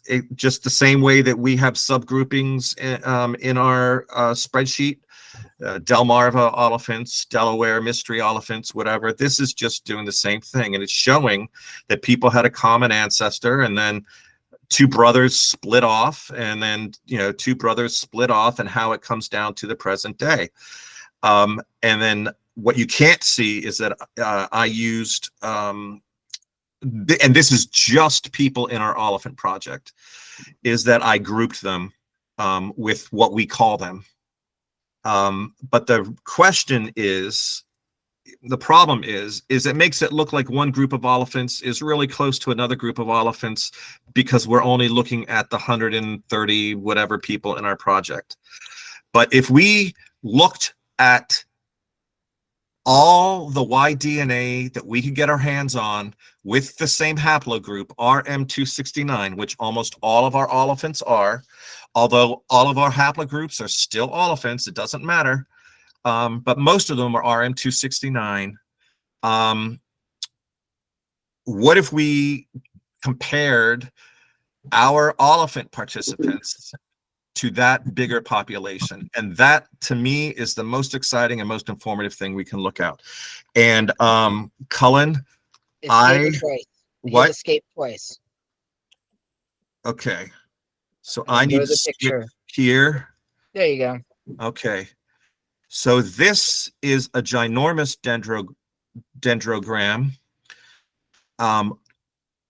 The greens that you'll see, and I'm going to enlarge it in a second, but the little greens that you see are our Oliphant participants, and everybody else is from the Scottish DNA Y-DNA project, which has, I think, about 6,000 or 7,000 members. And these are the RM269 haplogroup people from that group. So if we compare them, up here we've got our folks that are not even RM269, so that's why they're over here, and that's Black Oliphant DNA, and I think it's female DNA from Jefferson County, Georgia, the Forgan Denny, Kelly, and Montrose. We only have one sample for all of those, which is never good. We've got an Oliver here. I'm going to make this bigger. We've got some people with different surnames that are in our project. Here's African-American Edgefield. Here we are, Delaware. We were talking about Delaware. So we have two samples. We have a descendant of Stephanus Athens Martin Oliphant, and we have somebody with the surname of Beach, who's descended from a beach in that coastal part of the eastern shore of Virginia. And we can see, remember this green line is 500 years. What, a couple hundred years ago, they have a common ancestor. And these Delaware samples are nowhere near Delmarva or Maryland. And we're going to see that as we scroll and page over. Here's Austin Dunfermline in Scotland. We only have one. We got one sample from Caithness. I mean, we just keep going and going and going. The next one we hit is, and this is a totally different chat, but we hit the Duncan Oliphants and everybody who's really close to the Duncan Oliphants. And look, we don't have any of these other people in between. There's no black text separating these groups. In fact, in the last 800 years, if Chad's still here, South Carolina Oliphant, in the last, let's call it 900 years. In the last 900 years, the South Carolina Oliphants, a bunch of Olivers, the Carpoo Oliphants, the Dalmeny Oliphants, the Oliphants of East London who came from Fife, the Ainster Oliphants who came from Fife, and the Duncan Oliphants, who we all think Duncan Oliphant came from Fife. We all have a common ancestor 900 years ago, all of those groups. But that's a discussion for another day. Then we hit our Oliphants from Ireland. And oh, here's a Maryland Oliphant. This is that first outlier that it suggested that it breaks off in around the year 600. Or the nuclear power plant did something to that poor young man's DNA. Here is that other big outlier.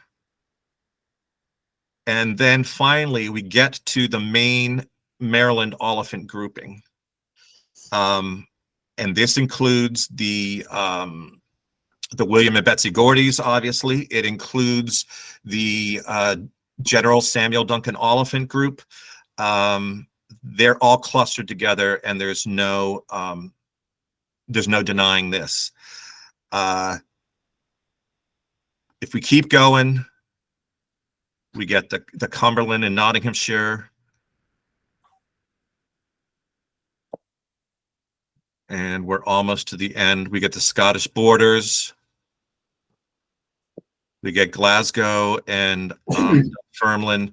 And then we get the Oliphants from, I think, Kent. And they're down in Australia.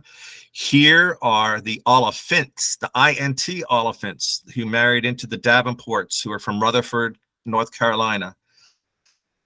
It is clear. Tennessee. I'm sorry. And they originate in South Carolina. Oh, sorry. I have conflated those two things. But they are nowhere near the Maryland Oliphants from North Carolina, as we can see from all this scrolling. And then lastly, here's Cullan's Baltimore Oliphants, which are thought to have come from a female Oliphant. So the Y DNA that is being represented here is quote unquote not Oliphant Y DNA, but too bad, so sad. You're an Oliphant and you can't get rid of us now. Yeah. What I want to point out here is you see this big jump right here. I'm pointing at it with my cursor, like you can see it. But you see the two little ones. That's my dad and my cousin, which there is a there's a slight word mutation between the two within two brothers, essentially. And then this other one is my cousin, who our most recent is 1856, born in 1856. And this is indicating almost 500 years ago. Mm-hmm. And this is the effect of their family's experience that I'm talking about, how it affects the DNA. It looks, we have mutated. The stress of poverty and the stress of alcoholism has mutated our bodies so that the genetics looks far away. And so this is where paperwork really matters. Yeah. Is because I can pull out the paperwork. His name, my cousin's name, who was tested, is named Joseph Ellsworth Oliphant the Fourth, and I descend from the first. So we're right there. Yep. But the genetics say 500 years. Well, in the interest of this not being 500 years, let's see if I can get back to this, and we'll wrap this up. So a couple things on Stephanus Athens Martin. So he's listed as Athens Oliphant almost everywhere, and his birthplace is Virginia. The only reason he got caught up in this Delaware mystery moniker is because in the 1880 census, which is the first census that asked where hey, is Wally parents were born. still looking at that thing? Say that again. He's on the phone. Oh, okay. So the only place that Delaware comes into this discussion at all is as at the birthplace of Athens Oliphant's father. This is Athens M. On his daughter's marriage record, it says Athens Martin. Okay, I concede that I can concede that it's Athens Martin Oliphant, but the Stephanus is only mentioned once, and it could have been some sort of mishearing between Athens and they said Athens, they wrote down Stephanus because nope, you got something else. Yes. Okay. My dad, growing up, every year he would tell me, remember these names. This is very important. These are your ancestors. Stephanus Athens Martin Oliphant, Christopher Columbus Howard Oliphant. Yep. Walter Athens Oliphant, which is my grandfather, and then my dad. But Stephanus Athens Martin Oliphant. Dad drilled that in my brain. All right. So yep. Clearly he went by Athens or Athens. Yes, yes, Athens. The main thing is, I think for confusion, we have to maybe stop calling them the Delaware, having Delaware there. We'll have to figure, because I think that's how they got caught up with the Delmarva line and got connected to, Matthew Oliphant in Maryland and Delaware. It's just a thought. It's not a directive or whatever. I'm just, for clarity, maybe we need to start calling them something else. But here, Rosemary, is what I wanted to mention to you. Okay. This is a what if. So who else, what other Oliphants do we know born in Virginia around that time? There is a line with a Captain Melville Oliphant, who was born in Virginia around 1815. He was a ship's captain. He sailed out of Virginia, and later he set up shop in New Orleans, and he sailed a ship out of New Orleans. Unfortunately, this line died out with males in 1999. There is a daughter living, but there is no male in this line that we could get Y DNA from. I'm wondering if we could get Y DNA from, if we were able, would it match yours? Could this Captain Melville Oliphant be a younger brother, a cousin, something of Stephanus Athens? We don't know, but there is something happening that can help us. There is another line that I've researched. Here's a Melville, not a common name, but going back to 1765, who had a son, James, born kind of around the same time as your Stephanus was born, right around 1800, who came over from Abbots Hall, Fife in Scotland, and settled in Erie, Pennsylvania. They use that Melville name over and over and over, which really annoys me because it makes Cullan sound right every time he starts talking about naming patterns. But I would argue there's a difference between a weird name like Melville and a William and a John and a whatever. But I'm just toying. I'm kidding.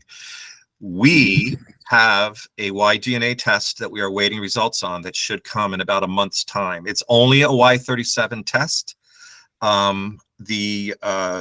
The DNA project scraped together the money to pay for the test because the young man on the test, he couldn't afford to do it himself. We would love to upgrade this, but let's wait and see what the results show first. If even the 37 marker results are similar to your family's results, Rosemary, and the beach test as well, then I think we're going to be on the trail of something interesting. I think that will show that these families are related. On both of my brothers submitted their DNAs, and on the family tree DNA, it matches up my oldest brother with the Beaches. Yes, exactly. So we have to wait and see what happens there. In other DNA news, and it's another sticking point where nobody's quite sure, where we can have some heated discussions. This is the Oliphants of Matthews County, Georgia, that came out of North Carolina via Joseph Oliphant, born about 1784, died in Georgia, 1866. A lot of family trees have this connecting to William and Betsey. I connect it to that Jesse that you saw in the south part of that North Carolina map, although it's a guess. But we've got a Y111, 111 marker Y DNA test, expected results in about a month's time, and it's going to tell us. Now, it might say that it's absolutely Delmarva DNA, but maybe that just means that that Jesse son of that William and Euphemia. Maybe they were part of the Delmarva line. That's what it could mean. Or if it comes back as something completely different, we know that it wasn't. So we've got a couple things in the pipeline. And the fun part about this line and harps home on why, go back one, on why paperwork and finding paperwork and finding those inferences to other people is we have a line just north of where these guys are in Edgefield, South Carolina, who there is no male descendant. Yep. John of Edgefield had one son. He never married a white woman. We believe that he was in a, could be consensual, could be not consensual, with an enslaved woman and had at least 2 children with her. She is in his will. But when we follow this Judson line, we get Smiths marrying into we get Smiths from this Ethelred Smith here as overseers on their plantations.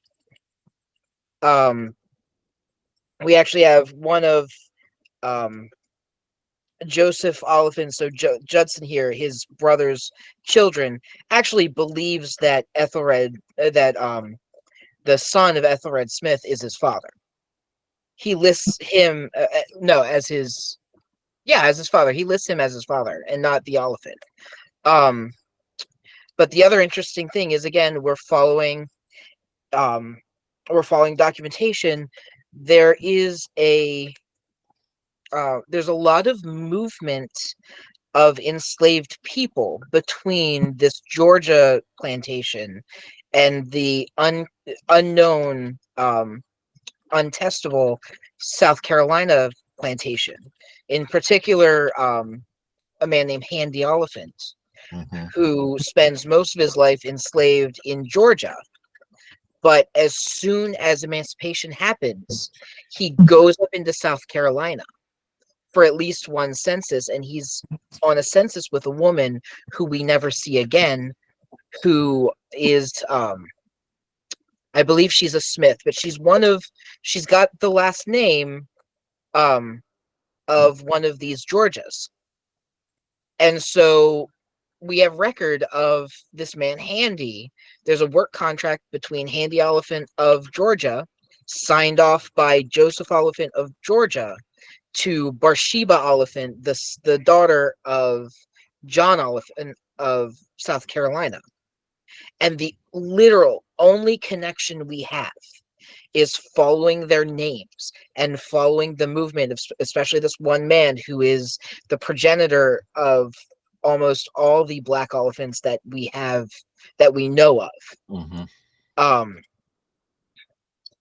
And their genetics do not match up with the last name of the woman he's with in South Carolina. They're all from a later life. And so this DNA is super important because it's also helping us find that South Carolina connection genetically. Perhaps we can do an autosomal with, we know of one chunk of DNA from one person, autosomal, who is one of John Oliphant of Edgefield's daughters. That autosomal is really hard because everyone down there is just marrying each other. Yep. Repeatedly, unfortunately. And autosomal is kind of casting a net on genetics, whereas Y-DNA and mtDNA are more of an arrow into the genetics. But if this one connects to that one, we can follow the paperwork. Where do they connect? Where could they connect? Where are those inferred names? So Cullan, let's wait on that before we go too far into this rabbit hole. And let me just finish this up, and then we can see if anybody has any questions. So I'll go quickly through this. These are those two outliers of the Maryland group that we saw before. And I just wanted to show like who they're closest related to.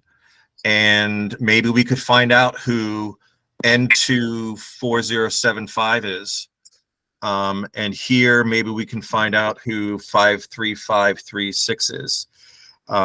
Finding out who those tests are might be helpful in understanding these two lines from that spreadsheet that were split off, supposedly split off in 600 and 1275 or whenever it was.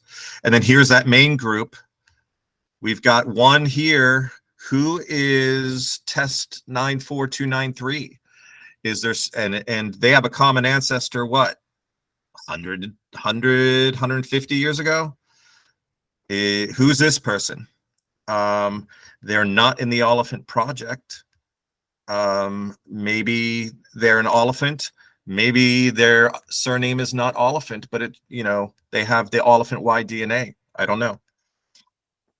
So this is the last slide. Everybody says less, second to last slide. Everybody says less is more. I would say not this time. To untangle these Oliphants, we need more Y DNA tests at higher levels of markers.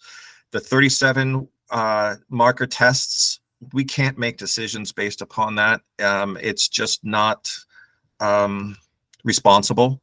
So we need to get the lower marker tests upgraded. 111, 700 might be overkill, but 111 is the sweet spot, and I think we can make responsible inferences and draw conclusions from 111 marker tests. As Cullan mentioned, a lot of these folks, we have a Y DNA test, but we don't necessarily know what their family tree is. So when we're trying to understand it, we don't have the paper trail. The paper trail and the DNA, these things are, opposite sides of the same coin. So if we don't have your family trees, please help us by providing us information. We could figure it out probably from your grandparents and great-grandparents. In these new tests and in the upgrades, a lot of times the people, as you saw, the people have passed away, and all we have left are, some younger folks or people who can't necessarily afford a $250 DNA test. So if we can do I know we just asked you guys for a ton of money to buy a important document, but if over time people can toss $5 or $10 into the general fund for the Oliphant project to help get us to do one of these upgrades or one of these tests, it would make a big difference to the Oliphants in general, and I think to the Maryland Oliphant line in particular. And when you go to the link for the project, you'll just see on the main page here at the bottom, there's a general fund and a donate button, and you can just use your debit or credit card the same way you did for everything else. So that is it. I'm going to stop sharing and return it back and see who the heck do we have left after that long-winded presentation. Who survived? We still have 17 people with us, so good job. And does anybody have any questions? That doesn't. Yes, I do. That doesn't mean they're still here. That just means they're still logged in. They could be asleep. They could have run away. I All have right. a question. Okay, go ahead, Carol. I was told that Roddy met a cousin of mine. Yes. That I had no idea about. Can you tell me? That was so exciting to hear. Roddy, you're on muted. You gotta Roddy, unmute yourself, you're Roddy. muted. He's still talking. He is still talking. There he is. I am still talking. Prompt me. Who was the cousin? Jerry. It's been It's sorry. Jerry, the Kellys that you met at Kelly At the Castle. presentation on Oh, yes. It was, I did a presentation at Aberdeggy Church, and Jerry was at the presentation. Funnily enough, he and his partner thought that he was from a different branch from the one they are actually from. And it was Rich, I think, who corrected their mistake. But I mean, the thing is that your branch has got a lot of people in it, and we only know a very, very small proportion of the actual people in the branch. I mean, as you know, you trace back to Anstruther in Fife, and there are, from your earliest known ancestor, there are a lot of people, and Jerry happens to be one of them. but he's close. He's like your second cousin, I think, Carol, is what I looked at. Really? Yeah, it's close. It's, Wow. I mean, it blew my mind. Is there a way I could get in touch with him? Or could you give him my email or anything? I'm Yeah, sure we could. we definitely can. Sure. Okay, I'll send it to you. Okay. Chad has his hand up. Hey, thanks for the presentation, guys. I know a lot of work went into it. Just a couple of comments. One, I've my father, who just turned 95, we have his DNA. I'm upgrading to the big Y DNA, so that's a little overkill, but maybe it will help. Also, Yeah, I saw that. you've got it listed as South Carolina, and it's North Carolina. The Ah, Henry and Sarah Oliphant, that's my line from Martin County, oh, North Carolina. so It's listed as South. Somebody made I guess it was just an error, a typing error to instead of and put SC instead of NC, but it's North Carolina. all right. So That's super just so y'all helpful. know. That's Yeah. super helpful. Thank you. I'm going to make Do a you note. have a link to your family tree, or could you make where is your family tree? Is it on like Ancestry or Family Search? It's a WikiTree. No, not Ancestry. WikiTree. Okay, so Yeah. you've uploaded It's it there. Let's WikiTree. make a note to Yeah. look for that. Of course, I have it replicated. I mean, I have a family tree for almost everybody in here.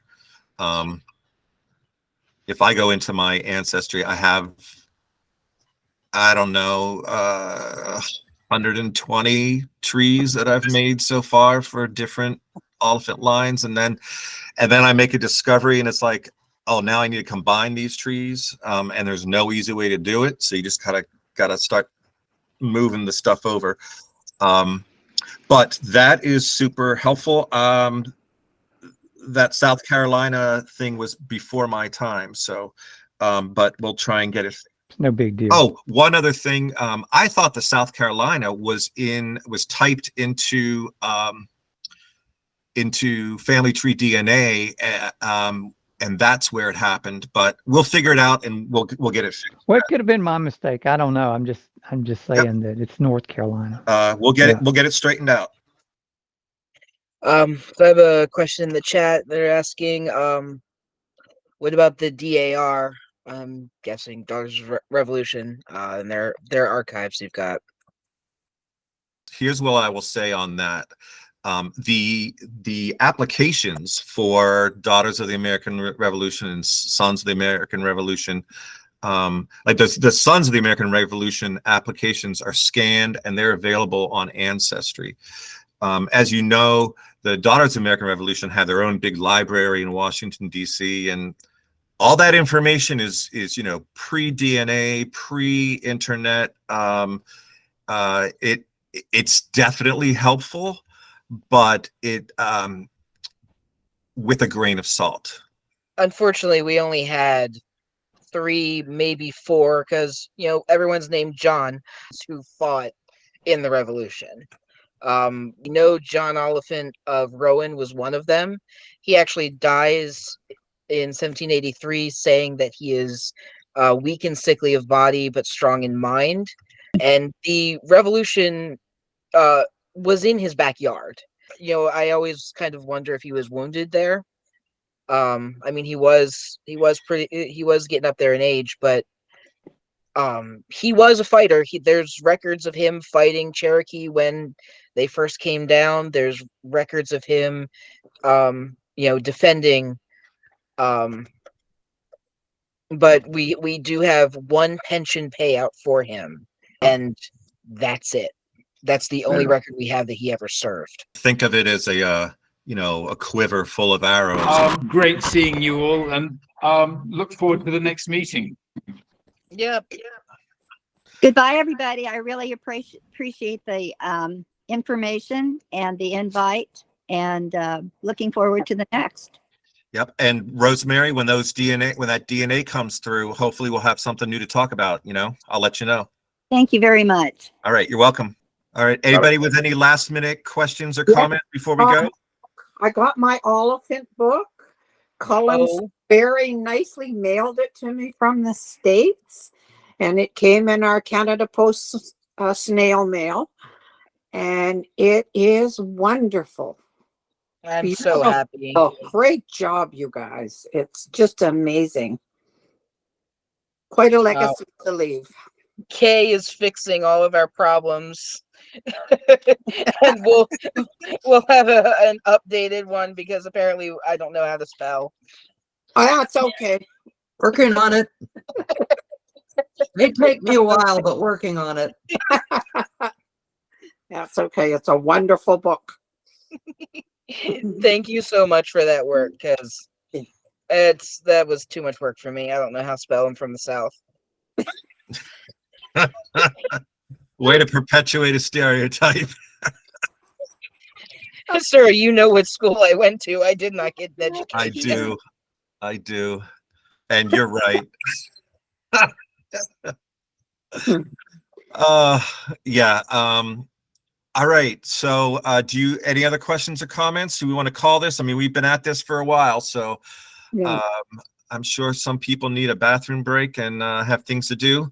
Although it was great to see everybody. And if you have another topic if this is fun and helpful and interesting, and you have another topic, I mean, God knows we've got a lot of lines to work on.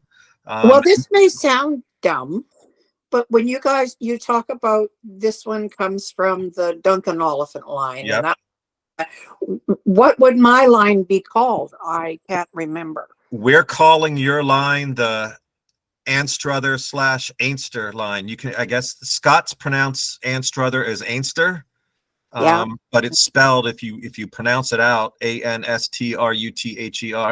That's what we're calling your line. So when I showed that picture of that big graph, and I was talking about how all of those groups had a common ancestor within the last 900 years, and there was a bunch of Duncan Oliphant people, and then there was Anstruther. You and I are, it's close, it's close. We can't figure it out yet, but that's why I think we're all. You might be one of the two closest lines to the Duncan Oliphant line. Okay. Thank you. You're welcome. Anyone else? Last comments? Okay, well, I'm all right. I'm I guess the descendant of the Matthew Oliphant that came down to North Carolina back in the early 1700s, and he settled in the Statesville, North Carolina area, and my parents had a farm, and I'm living on part of the farm down from Statesville, probably 15 miles from that area. So I'm still in the area. So you are Ramp King's cousin, right? Yes. Oh, she told us that you guys still have some documents listing John. Yes, we do. we've been going after Alicia Ramking about going back down and getting pictures for years. Really? Okay. Yes. Well, I was very lucky to, in fact, my mother passed those down to me, and she acquired them from a different set of Oliphants. But anyway, I have a lot of old pictures. Yes, thank you. You see, and this is perfect. A perfect example of why these things are important, and reaching out, especially to our older members who have that stuff.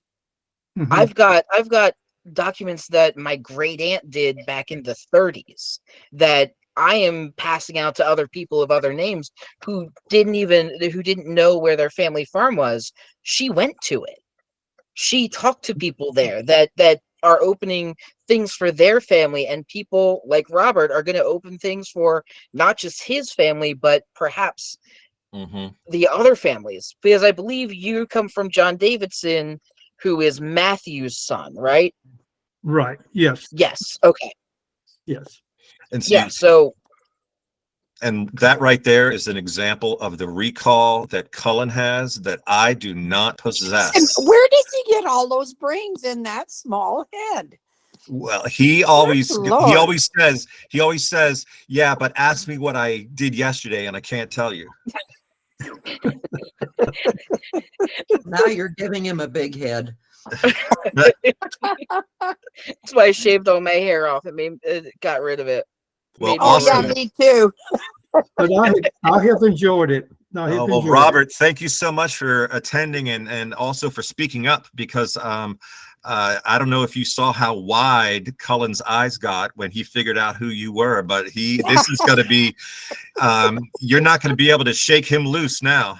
When he knew a lot about my descendants, because when I retired, I went to the library in Salisbury, North Carolina, and they had a lot of information on John and Matthew Oliphant coming into the area back in the 1700s, and John settling over around the Lake Norman area, around Mooresville, and he was a lawyer, and he helped the Cherokee Indians get their horses back.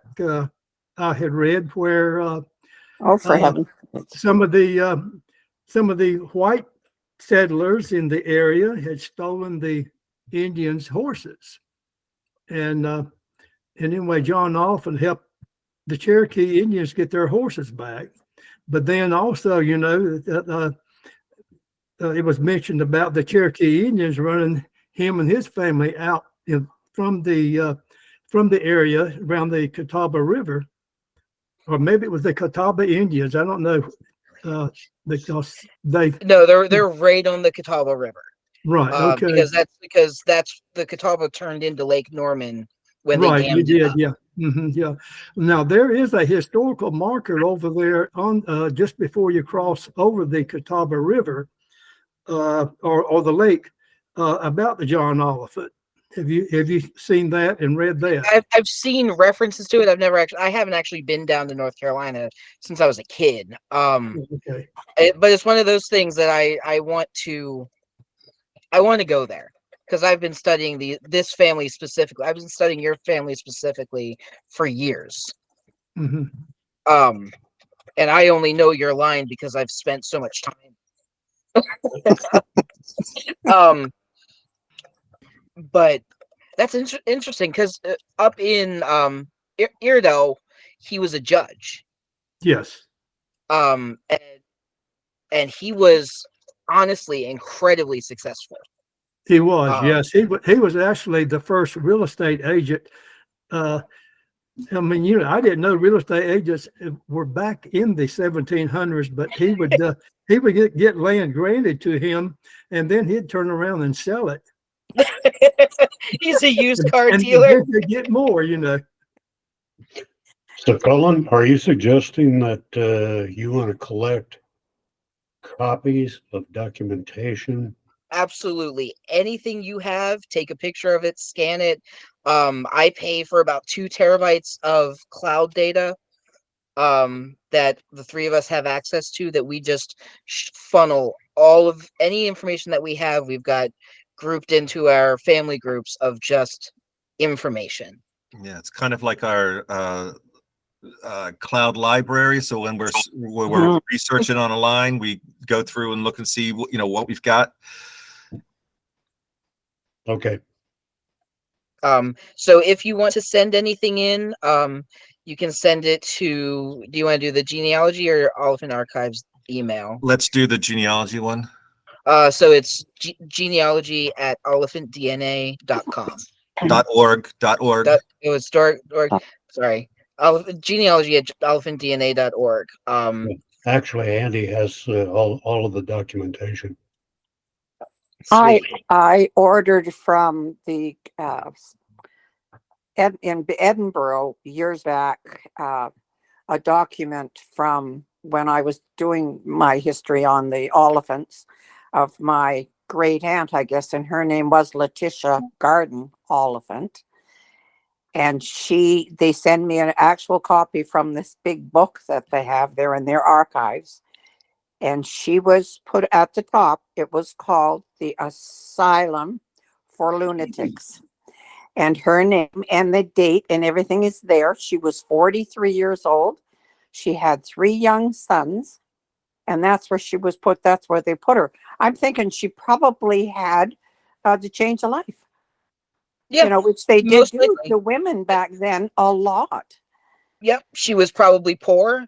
She couldn't maintain Yeah. her own life, and she was stuck in an asylum. It was in Montrose, I think, around that area. Wow, it was down in Montrose. Yeah. So we have a line down in Montrose too, but I don't think they're yours. My That's uncle interesting. lived in Montrose. My mother went and visited him there back in the 70s. Damn. I don't remember his name or anything. Oh, I do have his grandson I'm trying to get in touch with, and I can't get a hold of him. All right, folks, I'm one of those people with the small bladder, so I am going to say goodbye. Okay. I gotta go too.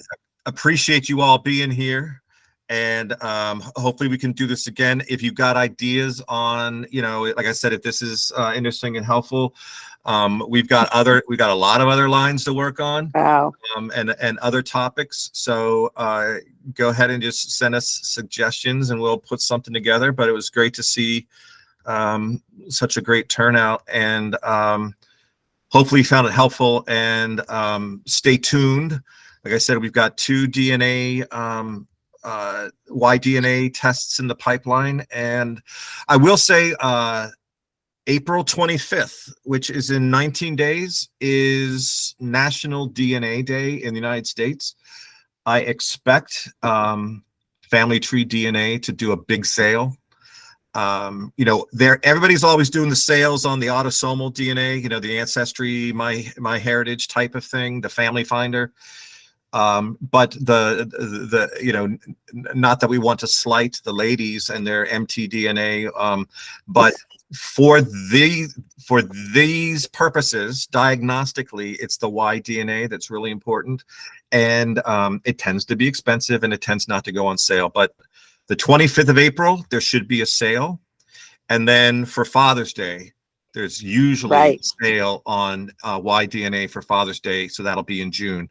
So May and June are the times. And then after that, pretty much nothing for the rest of the year, maybe something around Christmas. And right now, the wait time on results for a new test is 12 weeks. That's 3 months, quarter of a year. So which one is the best one again, Rich? Sorry. Well, the Y-DNA. So that's for the guys. That's for the men who hold the Oliphant name. Or know that they're carrying the Oliphant Y-DNA. So like I can't do it because my Oliphant is my mother. So I'm useless. But we have enough of the Duncan Oliphant Y-DNA that we're in good shape. Yeah, but not Ancestry. What was the name of the company? Family Tree DNA. Family Tree. Yeah. Okay. Family Tree DNA. Okay. All right. So I'm out. Thank you very much. Email us with questions and suggestions. Wonderful. Thank you. Thank you. Bye-bye. Bye, Thank everybody. you. Bye. Thank you, everybody. Thank you all. Have a great one. You too. Bye-bye. Bye. Bye.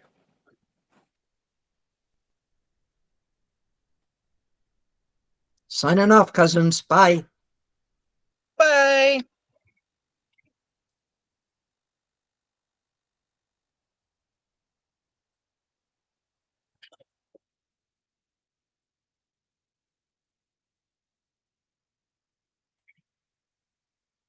Okay, how do I stop this?